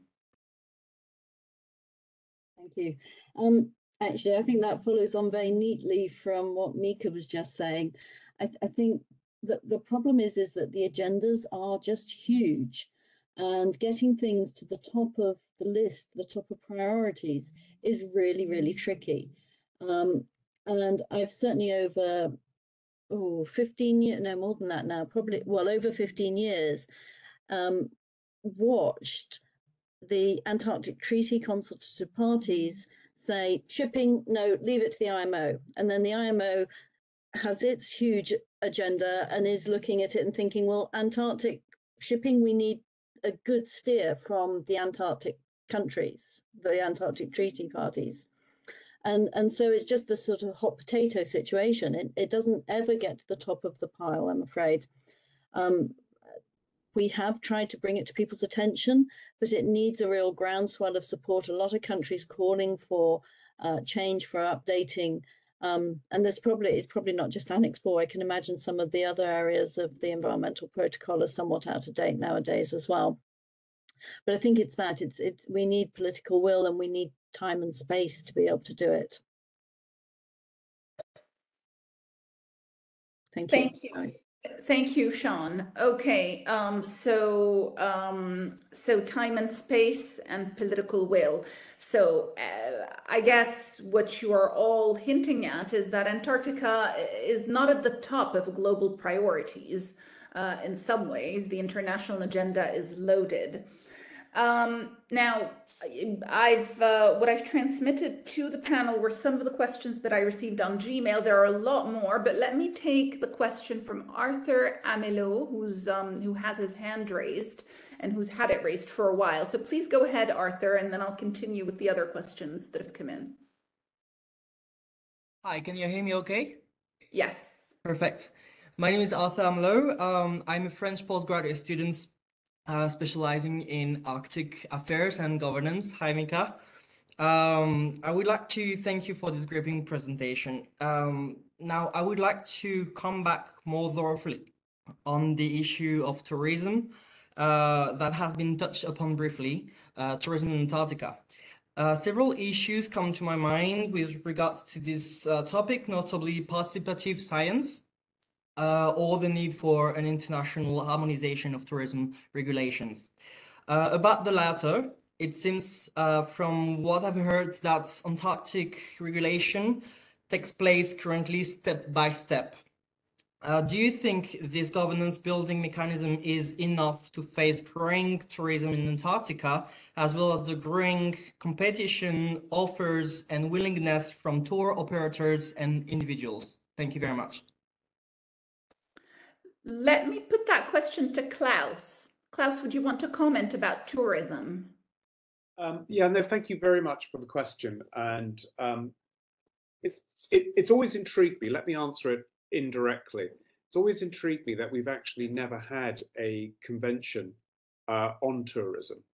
We've never sought to tackle this particular industry in a really comprehensive or ambitious way. We've instead outsourced it to a professional operators organization, IATO, and have been largely content to let them get on with it. And that's not to say, by the way, that they've necessarily done a bad job. That's not really my point. But I don't think there's been a kind of appetite to tackle this in a more comprehensive way. And I think, by the way, Sian has made the excellent point about making a distinction between, for example, private yachts, high net worth tourism.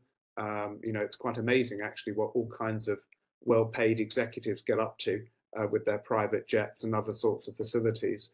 There's a distinction to be made between IATO members and non-IATO members. So I don't, by the way, underestimate the complexity of the issue. But I think it was Sian made the point that, if there were 75,000 visitors in 2019, 2020, a lot of it is spatially concentrated around the peninsula area. We're likely to see a return to those kind of numbers, I would think, in the coming years. And no doubt, for example, China will continue to be a bigger presence in all of this. Let me just end by saying I've always very struck years ago by a comment my dear friend Alan Hemmings made, which was that really since the negotiation of the Protocol on Environmental Protection in the late 80s, early 90s, really hasn't been an appetite to come up with another convention, whether it's on tourism, biological prospecting, and largely been content to try and manage the status quo as best they collectively could. So I'll leave it at that. Other colleagues I know will have views about this and are probably better informed than I am. Sian, let me give you the floor on this question so you can follow up, given your vast experience with the Southern Ocean. Thank you. Well, I'm not sure about that. And actually, most of the best person to answer this from ASOC's perspective would be Ricardo Rura, who is currently in Berlin. But supporting what Klaus just said, there really hasn't been an appetite. I think there has been attempts to get some sort of tourist regulation in place for Antarctica. I also don't want to knock IATO. I think they have done a good job. I think there is more that could be done. But one thing that has happened is that there is a limit. There are limits on the numbers of tourists that are allowed ashore at various points. And IATO do enforce that with their members very rigorously. And so I think, we're at a halfway house at the moment. There are some good measures in place, but whether it's enough, I think you need to ask Ricardo that question. I'm afraid I can't answer that. But I just wanted to draw attention to the fact that there is some regulation in place. Thank you. Thank you, Sean. Yes, indeed. I mean, tourism is an activity that is rising exponentially in Antarctica. I think the bulk of the tourists are Americans, Australians, Chinese, and a lot of the tourism, I think the vast majority of tourists go to Antarctica from the tip of South America. So, you know, a lot of the tourism is concentrated in the most accessible part, which is the Antarctic Peninsula. And I think, you know, we really do need to address this issue in particular. You know, if we start to see facilities on the Antarctic continent established to cater to that activity. Now, Jelena, do you want to comment on that issue before we move on? Yeah, just really quickly. This comes really from Kees Bastmeyer, who's a legal expert in Antarctic affairs. He suggested that for some issues, talking about tourism, moving from consensus, which is so hard to achieve, to majority. So having this, I mean, it's the same thing as Edrin really brings up this point. We treat Antarctica as one big continent, but it's you know, different regions, different voting systems can exist for different issues. Sort of this a multi-level, it's a hot topic nowadays, multi-level governance. Maybe that's the way to go. Thank you. Thank you, Jelena. I have a question that has come in from a range of different participants, formulated in different ways, but I think it goes to the same issue, which is the question of living space in Antarctica and human settlement. Is there scope for human settlement in Antarctica? Where does the Antarctic Treaty stand on the matter? Let me start with you, Mika, and perhaps hand over to other speakers. If other speakers want to comment on this issue too, please raise your hands. Mika, let's start with you. Sure. Well, tough question, in fact, but some countries have already tried to do that. And three countries in particular, Argentina on the one hand, Chile on the other hand, they've had this so-called villages on the Antarctic Peninsula. And there's France as well, but not on Adelie Land, as you could imagine, on the continent, but rather on Kerguelen Island, so one of the French southern lands, and not really Antarctica per se. But when it comes to Argentina and to Chile, it was Antarctica. They've tried many things in history. Klaus could talk about it, I guess, in much deeper ways than I could. But they've tried to they've brought basically pregnant women to Antarctica, close to term, so that they could give birth to Antarctica. They've tried to establish elected officials for the Antarctic communities. And actually, by the way, funny story, but the current Chilean president, Gabriel Boric, is actually initially member of parliament for the Magallanes and Antarctica region. So definitely he knows the topic by heart, by the way. But so that's what I'm trying to say here. Some people have tried, and now we're moving past beyond states. We're moving past beyond states because private companies are trying to actually have those local human settlements, not permanently for the moment, but at least during the summertime. And it started with tourism, for example, with companies like White Desert, for example. But now it's moving to academia as well, with at least 2 projects of stations in Antarctica that would resemble kind of university campuses on the continent. One project coming from Italy and the other project coming from Switzerland.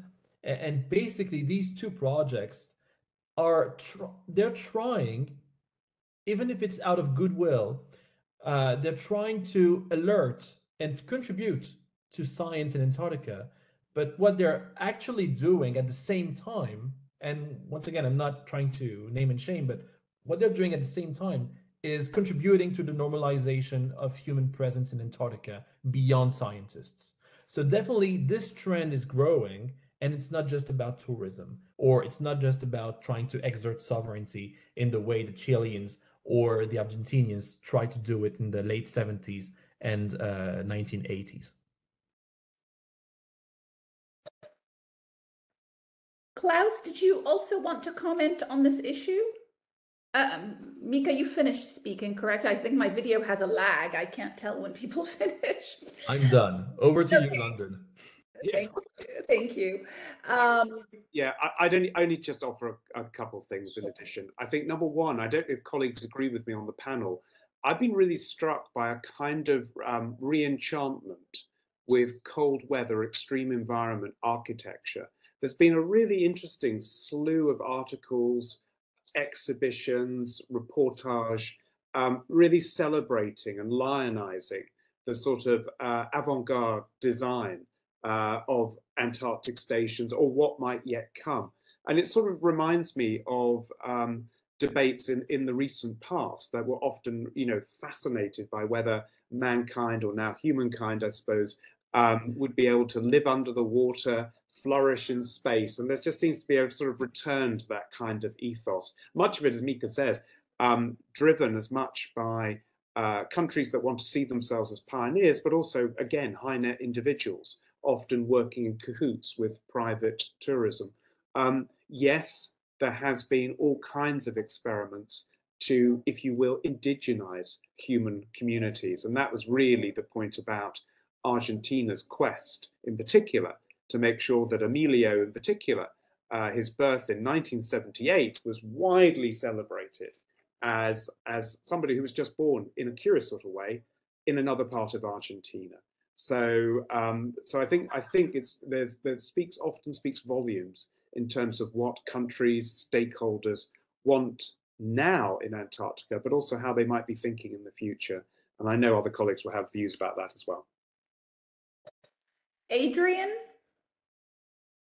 I think sort of following on from that, the sort of science fiction is a really interesting place to look for some of these ideas of living and inhabiting Antarctica. And one of the interesting things as a historian is where the sort of the science fiction intrudes on history. And in like I remember reading in the State Department papers a group called themselves the Antarctic Colony Associates in 1950s America from Jacksonville, Florida, wanted to establish a colony and melt the ice, and it was all sort of this nuclear future and demonstrating possibilities.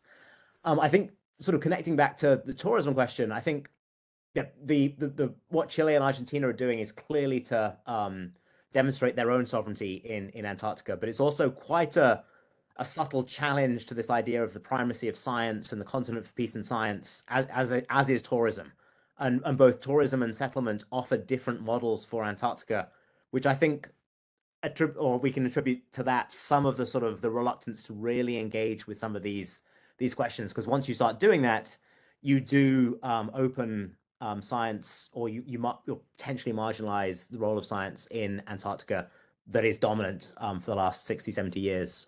So these questions are all political. I get that sense that we are starting, I think climate change is helping us to do that, but this sort of question about science is invaluable in Antarctica, but we're maybe starting, why? What is it maybe pushing scientists to justify their presence to a greater degree today than we ever have done before? And I think climate change is helping us to do that. Thank you. Mika, did you want to come back to this? Very quickly, there's a connection to be made once again with what's happening in the outer space. And actually, so we often hear about this third pole theory in Arctic and Antarctic circles. But my third pole is not the Himalaya-Tibet region. My third pole is the southern pole of the moon. Because definitely, if you look at it very long term, once again, over the next 30 years or more, whether we talk about science or whether we talk about privately led science or by state, well, what's happening or what could be happening at the lunar South Pole is pretty much what's happening right now in Antarctica, or what was happening in the 50s to 70s. So basically, when we talk about the indigenization of Antarctica, what we talk about goes beyond tourism and science. We are trying over there in Antarctica to understand how mankind, or humankind as we call it now, it's much better, much more inclusive, tries to live in unwelcoming environments. If we are able on if you are able to go in the inner part of the Antarctic continent, to live there, to grow food there, to develop reliable telecommunications there, to basically live, then basically you have already one great step ahead to making the same kind of progress at the lunar South Pole. And if you ask Elon Musk, all the way to Mars, but let's not talk about Mars yet. Excellent. We have a question in the chat from Samuel Pablo Pereira. And the question is, are countries that will be impacted by climate change, like Indonesia, small island states in the Pacific, are they likely to get more involved in Antarctic governance in light of the impact that Antarctica's melting will have on them and rising sea levels? Do we see more countries engaging in Antarctic governance and wanting to have a say in light of climate change? Who in the panel would like to answer that? Jelena.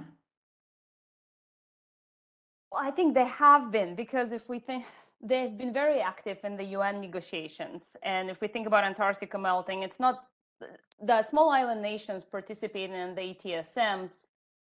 If the goal is to protect Antarctica, then they should be at the ETSM really urging consultative parties to show up at COPs and talk about what's happening with Antarctica. So I think the small island nations have been pretty vocal at the UN, and as a sort of byproduct of it, it does protect Antarctica. Well, not enough, but I guess that's the goal. Yeah. Mika and then Sean on the same question. I completely agree with Jelena. The fact that these group of small island nations show up and talk about Antarctica at the COPs is a good thing. And the other thing is that in the Arctic, we see them being more and more included as well. Those leaders who are trying to say that the Arctic is a global thing, you know, this famous sentence, what happens in the Arctic doesn't stay in the Arctic, that we hear at every Arctic conference for the past 20 years. Basically, this is now showing in the governance as well, because, for example, when President Grimson, the creator of Arctic Circle in Iceland, invites political leaders from the South Pacific, from those island nations, he includes them in the Antarctic governance, even though if informal, it's informal at this point. They are legitimate right now to seek a more formal engagement in the form of observerships or whatever in the Arctic. Well, in the Antarctic, they've already done that. And basically, the two are definitely connected at this point. And that is the reason why we study it at the chair for overseas territories at Sciences Po, because it's so connected. And as part of these small islands, there are a number of French territories, overseas territories, that are also part of this local governance that want to now have a say and have connections in those Antarctic and or Arctic issues as well. So it also goes to that level of governance. Thank you. Sean, did you want to comment on this? Just quickly, and really just supporting what Mika and Jelena have just said. I think increasingly we can't think about the Arctic and the Antarctic in terms of the respective systems. I mean, the Arctic doesn't have the regulatory system, but there's the Arctic Council and the Antarctic through the ATS. I think we need to think of it in terms of what's happening in other frameworks as well, such as the IMO and the UN climate change framework and the COPs. And here we are already seeing those, certainly the South Pacific island states playing a much more active role in terms of what is happening in the polar regions and the implications for their island states. And next week, just as an example, I'm running a webinar where we will have speakers from indigenous communities in the Arctic and from the South Pacific small island states, talking about being on the front line of climate change and the implications for them. And that's in the context of the IMO and shipping. So it's happening all over the place. And I think increasingly we'll see that within the ATS system as well, and hopefully within the Arctic Council, because what to coin what Mika's just said, you know, what happens in the polar regions has implications for us all. Correct. Indeed.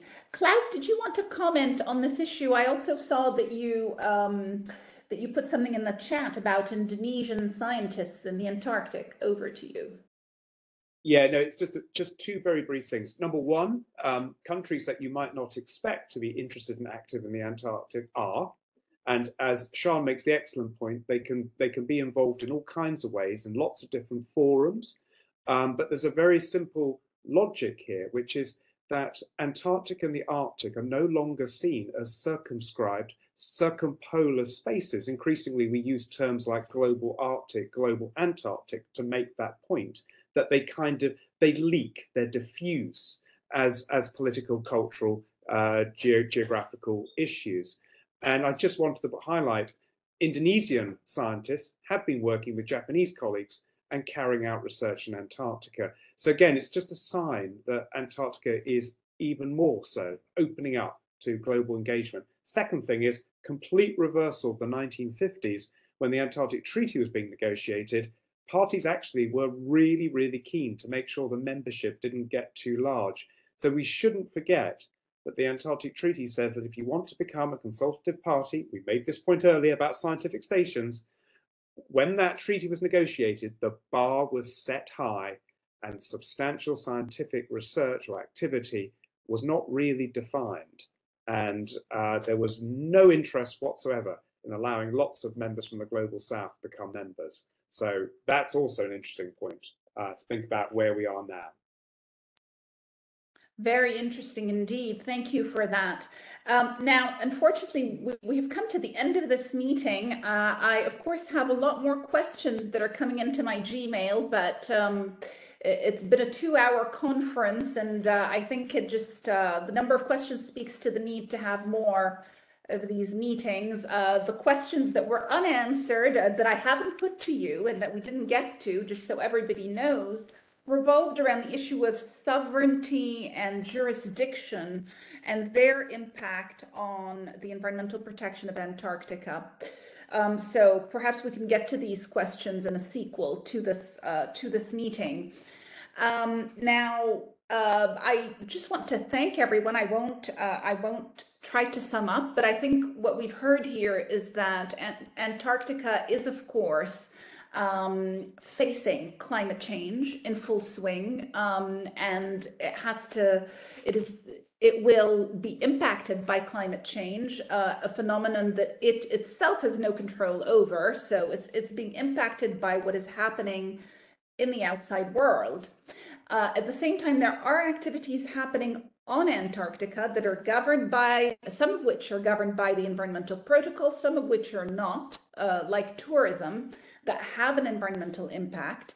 And the Environmental Protocol in some instances has been slow to respond. It hasn't been at the top of the international agenda. We've spoken about some of the inertia that is there in updating the rules of the Environmental Protocol and of the Antarctic Treaty as a whole. And I guess the big question that underlies all of the discussion that we've had today is whether change in Antarctica will come in an organized fashion through the mechanisms that are foreseen in the Environmental Protocol, for instance, for the amendment of the Environmental Protocol like Article 25, or whether change will come in a disorganized manner through opt-outs and just unilateral activity. And I think that's something to really keep in mind as we think about Antarctica going forward. What are the different scenarios that are out there? What can happen to this continent? And we certainly need scenario planning. So I would like to thank each and every one of our speakers who has participated today for excellent comments and insights. To Klaus, Adrian, Jelena, Sian, Mika, I think you've all made an incredible contribution, and I've certainly learned learned a lot. This conference will be on YouTube for students who couldn't join us today to watch. So thank you very much once again, and I would ask students in the audience here to stay tuned to the third conference that will happen at the end of the year on the Arctic. Thank you very much to the Graduate Institute once again, and goodbye, everyone.